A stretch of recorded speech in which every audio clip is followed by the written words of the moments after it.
kalau Engkau hadir di tengah-tengah Engkau kami. Tuhan pengasih penyayang Engkau.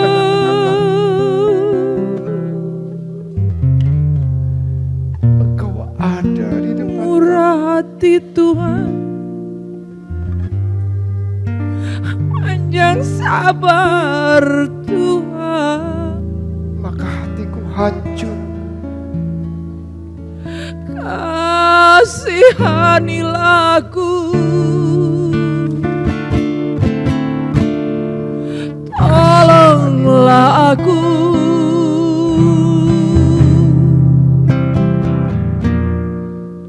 Kasihanilah aku,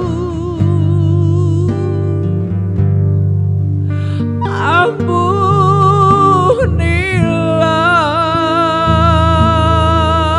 Aku berseru padamu, ampunilah dosaku. Tuhan, Ya Tuhan, ampuni ampuni salahku, Tuhan. Aku tidak dapat membayar hutang dosaku. Ampunilah aku.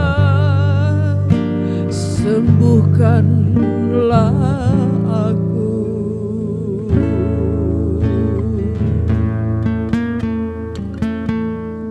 Akuilah Tuhan saudaraku, bahwa Dia adalah penguasa atas hidupmu. Kami patahkan dan oleh bilur-bilur Yesus menyembuhkan pada malam hari ini. Haleluya. Stroke 8 tahun disembuhkan oleh Tuhan Yesus.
So when we are afraid, we put our trust in God. Jesus loves you and He hears you.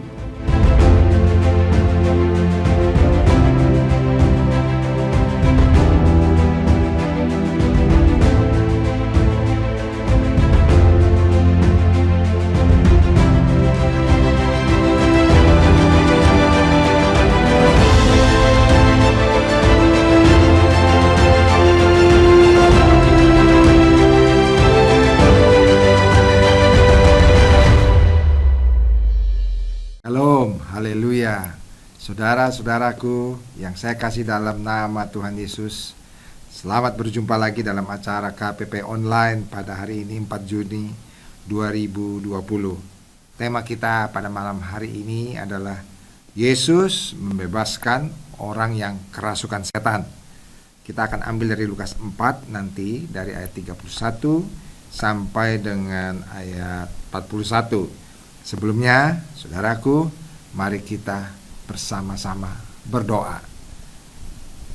Mari kita berdoa. Bapa kami yang di sorga, kami berdoa ya Tuhan, kiranya Tuhan memberkati acara ini. Biarlah firman-Mu membebaskan kami ya Tuhan, dari ketakutan kami, dari keputusasaan kami, dari segala sakit penyakit kami, dari ketidakmampuan kami. Kiranya firman Tuhan yang menyelamatkan kami, menyembuhkan kami, dan membebaskan kami. Terima kasih Bapa di sorga, hanya di dalam nama Tuhan Yesus Kristus. Amin. Saudaraku, mari kita buka dari Lukas 4. Kita baca dulu Lukas 4 ayat 31 sampai dengan 37. Yesus dalam rumah ibadat di Kapernaum. Kemudian Yesus pergi ke Kapernaum, sebuah kota di Galilea, lalu mengajar di situ pada hari-hari Sabat. Saudara-saudara, hari-hari Sabat adalah hari di mana orang-orang Yahudi berkumpul di rumah ibadah untuk mendengarkan firman Tuhan dan menyembah Tuhan. Ayat 32, mereka takjub mendengar pengajarannya, sebab perkataannya penuh kuasa. Saudaraku, Yesus mengajar di sana, di sinagog, di rumah ibadat. Dan saudaraku, di sini dikatakan ada satu ciri khas yang ada pada Yesus. Perkataannya penuh kuasa. Ya. Saudaraku, ayat 33, di dalam rumah ibadat itu ada seorang yang kerasukan setan. Dan ia berteriak dengan suara keras, "Hai engkau, Yesus orang Nazaret, apa urusanmu dengan kami? Engkau datang hendak membinasakan kami. Aku tahu siapa engkau, yang kudus dari Allah." Nah, saudaraku sekalian, rupanya dalam rumah ibadat itu, di antara jemaat yang hadir, ada yang memiliki satu roh jahat di dalam dirinya, saudaraku sekalian. Bisa jadi waktu masuk ke dalam rumah ibadat dia biasa-biasa saja, tetapi karena Yesus mengajar dengan penuh kuasa, saudaraku, penuh kuasa dari Tuhan, maka apa yang terjadi, saudara? Salah satu dari orang yang menghadiri pengajaran itu, yang memang memiliki ada roh jahat di dalam dirinya, saudaraku, maka tiba-tiba berteriak dengan suara yang keras. Saudaraku, suara yang sangat keras. Bukan suara keras yang menyakiti orang yang dirasuk, saudara. Lebih banyak suara keras karena setannya yang ketakutan, saudaraku sekalian. Karena apa? Karena tiba-tiba dia melihat bahwa di depan dia ada Yesus. Dan dia kenal Yesus ini, saudaraku sekalian. Setan ini kenal Yesus.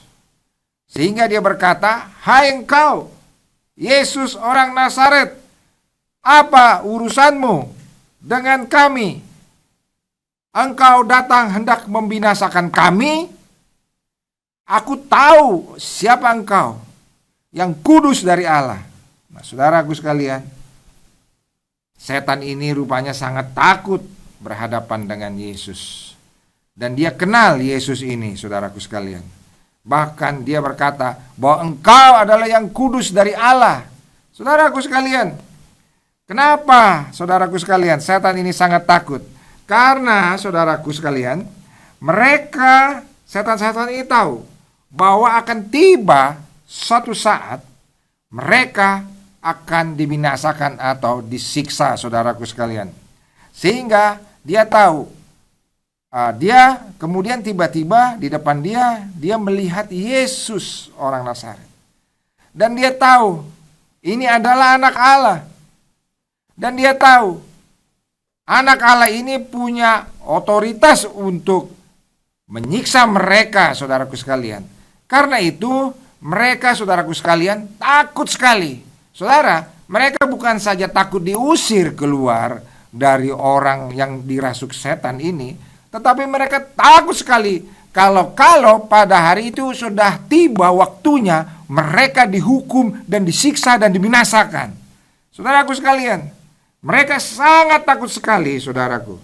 Saya mau bacakan pada saudara bagaimana ketika Yesus juga di Gerasa itu mengusir banyak setan dari orang yang kerasukan setan, saudara. Dan apa yang mereka katakan? Mari kita lihat di sini dalam Matius 8 ayat 29. Firman Tuhan berkata begini. Setan itu sangat takut kepada Tuhan Yesus, sehingga mereka berkata begini pada Matius 8 ayat 29. Dan mereka pun berteriak, katanya, apa urusanmu dengan kami, hai anak Allah? Saudara, hampir sama dengan yang tadi kan? Apa urusanmu dengan kami, hai anak Allah? Adakah engkau kemari untuk menyiksa kami sebelum waktunya? Saudaraku, setan-setan ini tahu bahwa mereka suatu saat akan dihukum dalam api oleh Tuhan. Dan mereka tahu akan tiba waktunya. Dan ketika mereka melihat Yesus, mereka takut sekali karena dia tahu ini adalah Allah. Mereka tahu ini dapat menghukum mereka. Mereka tahu bahwa ini mempunyai hak untuk menghukum mereka. Suatu saat mereka akan dijeblos yang kekal selama-lamanya, lautan api selama-lamanya, saudara. Mereka tahu, saudara. Karena itu mereka begitu takut karena mereka ngeri kalau waktunya sudah tiba. Nah, saudaraku, itu yang terjadi. Sehingga mereka bilang, kenapa engkau datang? Apakah engkau mau menyiksa kami sebelum waktunya? Saudaraku sekalian, hal demikianlah yang dikatakan di dalam Matius 8 tadi, saudaraku, yang sudah kita baca tadi, Matius 8 ayat 29. Adakah engkau kemari untuk menyiksa kami sebelum waktunya? Saudara, jadi iblis sangat takut sekali dengan Yesus. Iblis sangat takut sekali dengan anak Allah. Nah, mari saudaraku sekalian, kita lanjutkan pada ayat 35. Tetapi Yesus menghardiknya, katanya. Diapa, saudara? Diapakan oleh Yesus? Dihardik. Ditengking. Saudara. Dihardik, ditengking dengan suara yang keras, katanya. Diam! Keluarlah daripadanya. Dan setan itu pun menghempaskan orang itu ke tengah-tengah orang banyak, lalu keluar daripadanya dan sama sekali tidak menyakitinya. Saudaraku sekalian, Yesus tidak pernah kompromi sama setan, saudara. Yesus tidak pernah kompromi. Yesus tidak pernah mau bertanya apa kehendak setan. Yesus tidak pernah meluluskan apa kehendak setan, saudaraku sekalian. Kalau dia merasuk seorang manusia, maka langsung diusir saja tanpa harus basa-basi apapun. Langsung diusir tanpa harus memenuhi permintaan dari setan ini. Saudaraku, dan setan itu semua takut. Bukan hanya takut diusir, saudaraku. Takut adakah ini waktunya mereka dihukum selama-lamanya dalam lautan api. Nah, saudara-saudaraku sekalian, lalu kita bisa lihat di sini dan ayat 36. Dan semua orang takjub. Lalu berkata seorang kepada yang lain. Katanya, alangkah hebatnya perkataannya. Sebab dengan penuh wibawa dan kuasa ia memberi perintah kepada roh-roh jahat. Dan mereka pun keluar. Saudaraku, Semua orang berkata satu dengan yang lain, alangkah hebatnya perkataan ini. Sebab dengan penuh wibawa dan kuasa ia memberi perintah kepada roh-roh jahat dan mereka pun keluar. Saudaraku, manusia sangat takut kepada roh-roh jahat. Manusia sangat takut pada setan. Kadang-kala demi supaya aman, maka manusia sering kompromi dan meluluskan permintaan-permintaan roh-roh jahat untuk hidupnya, saudaraku. Tetapi kalau bertemu dengan Yesus anak Allah, semuanya pada ketakutan. Dan saudaraku, mereka betul-betul ngeri karena tahu bahwa mereka akan suatu saat akan disiksa oleh anak Allah ini. Karena mereka akan dihukum selama-lamanya dalam lautan api yang kekal, saudaraku sekalian. Nah, saudara-saudaraku sekalian, maka dan tersebarlah berita tentang dia kemana-mana di daerah itu. Saudara, itu adalah berita yang luar biasa. Dan sampai hari ini pun berita itu luar biasa, bahwa Yesus itu dapat membebaskan manusia dari ikatan setan. Amin, saudaraku. Siapapun saudara, kalau saudara merasa bahwa selama ini terikat dalam kuasa kegelapan, percayalah kepada Yesus. Yesus sanggup melepaskan saudara. Saudaraku, Yesus sangat ditakuti oleh setan-setan, karena setan ini tahu dari mana Yesus berasal, yaitu anak Allah yang maha tinggi. Nah, saudara-saudaraku sekalian, setelah cerita ini terjadi, maka ayat 38, mari kita lanjutkan. Kemudian ia meninggalkan rumah ibadah itu. Jadi setelah dari rumah ibadah, Yesus pergi ke rumah Simon. Simon adalah muridnya. Adapun ibu mertua Simon demam keras, dan mereka meminta kepada Yesus supaya menolong dia. Nah, saudaraku, mertua Simon Petrus ini, saudaraku, sedang demam keras. Kalau sekarang barangkali kalau diukur mungkin panasnya bisa-bisa udah 40 barangkali, saudara. Demam keras saudara. Dan saudaraku, mereka meminta supaya Yesus menolong dia. Nah, apa yang dilakukan Yesus? Mari kita lihat ayat 39. Maka ia berdiri di sisi perempuan itu, lalu menghardik demam itu, saudara. Dan penyakit itu pun meninggalkan dia. Perempuan itu segera bangun dan melayani mereka. Luar biasa, saudaraku sekalian. Saudara dapat bayangkan, kalau saya panas 40 derajat, pasti saya sudah lemah, saya sudah mungkin menggigil, gemetar. Tapi tiba-tiba datang Yesus, berdiri di samping saya, lalu tiba-tiba Yesus menghardik demam itu, lalu tiba-tiba penyakit itu meninggalkan saya dengan segera. Dan saya langsung normal suhunya. Saudara, luar biasa, saudaraku sekalian.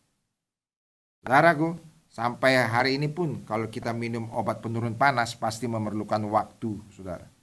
Memerlukan waktu.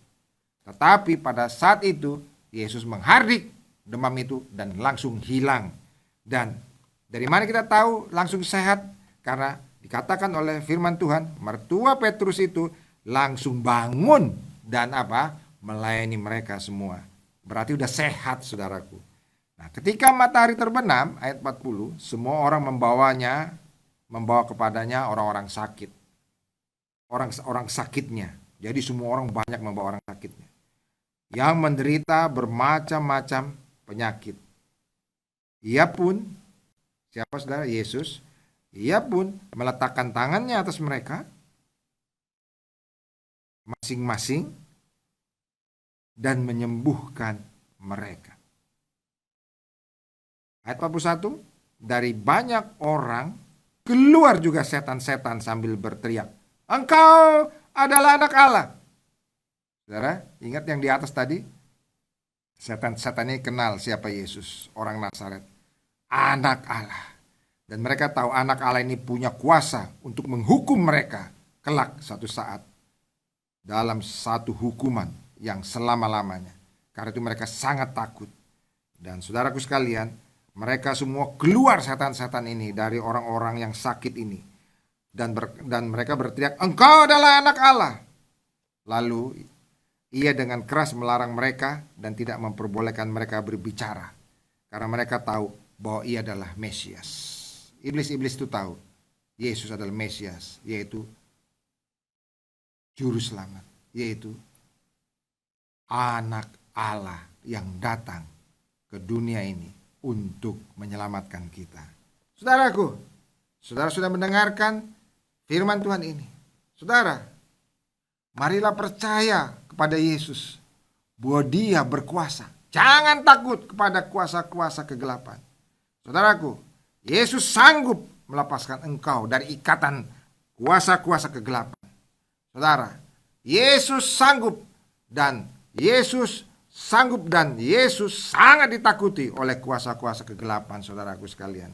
Karena itu, saudara, kalau kita percaya pada Yesus, kalau Yesus itu merupakan iman kita, kalau Yesus kita andalkan sebagai penolong kita, kalau Yesus adalah Tuhan kita, jangan takut. Tidak akan ada kuasa kegelapan yang dapat merasuki engkau, saudaraku sekalian. Dan kalau engkau pada hari ini memang terikat kuasa kegelapan, saudara, mungkin ada hal-hal yang membuat engkau terikat. Tetapi pada malam hari ini, kalau engkau percaya kepada Yesus, maka engkau dapat dibebaskan. Saudaraku, Yesus adalah Juru Selamat. Dia sanggup membebaskan saudara dari ikatan dosa, dari ikatan kuasa kegelapan, dari ikatan iblis, saudaraku. Dia sanggup, saudaraku, karena Dia memang Maha Kuasa. Tetapi saudaraku sekalian, Yesus anak Allah yang Maha Kuasa itu memang sengaja datang ke muka bumi ini. Dia yang sangat berkuasa, tapi Dia mau lahir sebagai manusia. Supaya apa, saudaraku? Supaya Dia dapat menyelamatkan saudara dan saya. Dan Dia memberi contoh bagaimana bahwa kita pun dapat mengalahkan kuasa kegelapan di dalam nama Dia. Saudaraku, karena itu saudaraku, marilah kita percaya pada Yesus. Marilah kita percaya padanya. Saudaraku, Yesus sangat berkuasa. Tetapi Dia mau merelakan dirinya, saudaraku, untuk mati di kayu salib. Dia mau. Untuk apa? Mati bagi saudara saya, untuk menebus dosa saudara saya. Saudara, bukan kita yang berkorban sampai mati untuk Tuhan. Tetapi Tuhan yang mengorbankan dirinya sampai mati bagi kita. Dan Tuhan dengan rela. Karena apa? Dia sayang sama kita. Dia mengasihi kita, saudara. Ketika Yesus mau ditangkap, ketika yang mau nangkap Dia itu datang pada Dia pada waktu malam di Taman Getsemani. Lalu mereka bilang, kami mau menangkap Yesus orang Nazaret. Saudara, ketika bertemu dengan Yesus, maka Yesus bilang, akulah Dia. Apa yang terjadi, saudara? Kalau saudara baca Yohanes 18 ayat 6, ketika Dia berkata, akulah Dia. Saudara, apa yang terjadi? Maka orang yang menangkapnya semua mundur dan jatuh ke tanah, saudaraku sekalian. Jadi seandainya Yesus memang tidak mau ditangkap, Dia dapat lepas dari tangkapan, saudara. Dia dapat lepas dari siksaan. Tetapi karena Dia mau untuk mati bagi kita, karena kita tidak bisa menebus dosa kita sendiri, harus ada korban yang diberikan. Dan Yesus membayarnya dengan mengorbankan dirinya sendiri. Karena itu saudara, barang siapa yang percaya pada Yesus, firman Tuhan berkata, tidak akan binasa, melainkan beroleh hidup yang kekal. Maukah saudara percaya padanya? Maukah saudara diselamatkan olehnya? Maukah engkau dilepaskan olehnya dari ikatan belenggu iblis, saudaraku sekalian? Maukah saudara mau percaya? Malam ini atau hari di mana engkau mendengar ini, dengarkan saudara. Engkau dapat dilepaskan dari kuasa kegelapan di dalam nama Yesus. Bahkan iblis pun lari, saudaraku sekalian, dan tidak tahan menghadapi siapapun yang percaya pada Yesus. Mari saudara, kalau saudara mau percaya padanya dan mau minta ampun padanya, kita akan berdoa saat ini bersama-sama. Saudaraku, ikuti doa saya dengan suara saudara yang nyaring di tempat saudara masing-masing. Dan percayalah, Yesus akan datang masuk ke dalam hati saudara. Mari kita berdoa. Tuhan Yesus, saya mau percaya kepadamu. Masuklah ke dalam hatiku. Ampunilah segala dosa-dosaku. Sucikanlah hatiku dengan darah-Mu yang kudus. Tuhan Yesus, mulai malam hari ini, bertahtalah dalam hatiku. jadilah Tuhan dan Raja dalam hidupku sampai selama-lama. Amin. Amin, saudaraku sekalian. Oh, puji Tuhan. Saudaraku, selamat datang dalam kerajaan Allah. Karena firman Tuhan berkata, barang siapa yang percaya kepadanya dan menerimanya akan disebut anak-anak Allah.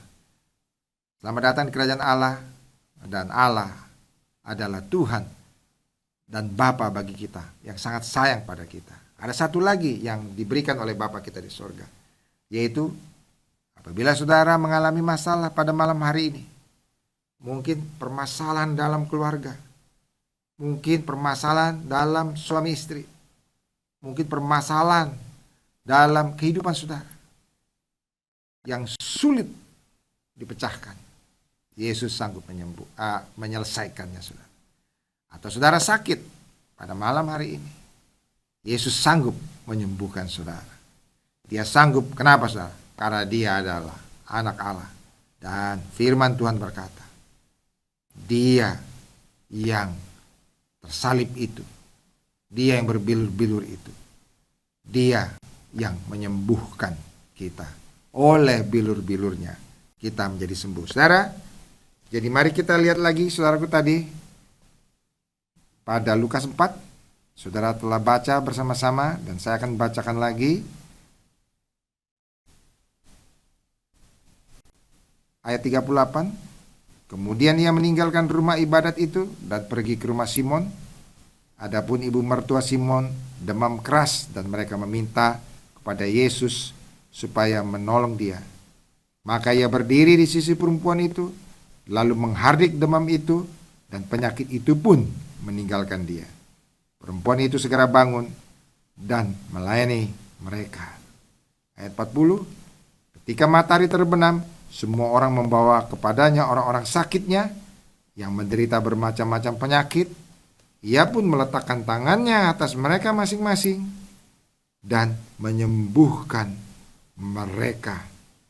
Saudaraku, siapa yang sakit, saudaraku sekalian, percayalah kepada Yesus. Firman Tuhan berkata, oleh bilur-bilurnya kita disembuhkan.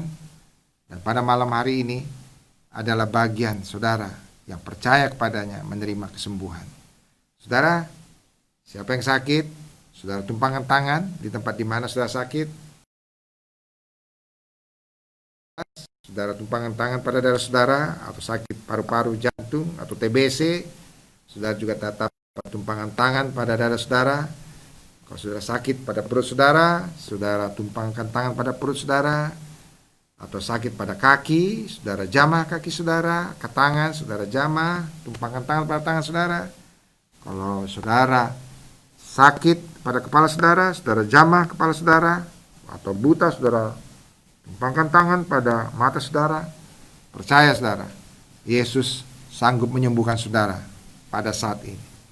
Saudara, bukan saya yang menyembuhkan engkau semua, karena saya sama seperti engkau. Sama, kita adalah manusia biasa. Tetapi yang menyembuhkan saudara adalah Yesus sendiri. Kalau saudara percaya kepada firman-Nya, maka saudara disembuhkan. Jadi yang diperlukan adalah iman saudara. Mari saudaraku, bagi saudara yang mau disembuhkan, tumpangkan tangannya, kita berdoa bersama-sama. Tuhan Yesus, kami menumpangkan tangan kami pada tempat di mana kami sakit. Dan kami percaya oleh bilur-bilur Tuhan Yesus, kami disembuhkan. Terima kasih Tuhan. Kami menerima kesembuhan dari Tuhan. Dalam nama Tuhan Yesus. Amin. Amin saudaraku. Saudara yang sudah disembuhkan, bersyukurlah kepada Tuhan. Karena mujizat Tuhan tetap berlaku bagi saudara.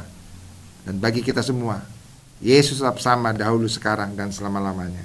Dan bagi saudara-saudara yang sudah sembuh, puji Tuhan. Dan biarlah saksikanlah kesembuhan saudara bagi yang lain, sehingga dapat menjadi berkat. Dan kalau juga saudara ingin menyaksikannya kepada kami, saudara dapat menghubungi call center yang tertera di layar pada malam hari ini. Silakan saudara hubungi.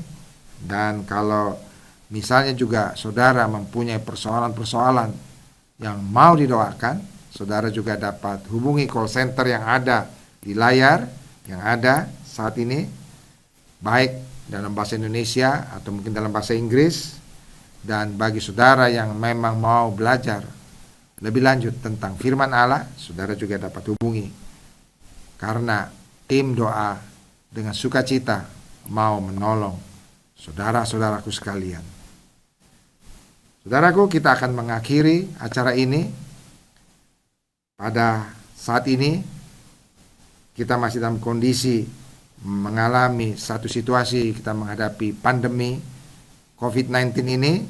Saudaraku, tetaplah ikuti anjuran aturan pemerintah kita, stay at home, dan kalau kita keluar, kita memakai masker dan menjaga jarak bagi orang lain, dan senantiasa juga cuci tangan dengan sabun, dan senantiasa memelihara kesehatan kita. Tuhan memberkati kita semua. Sampai jumpa di acara KPPI online yang akan datang.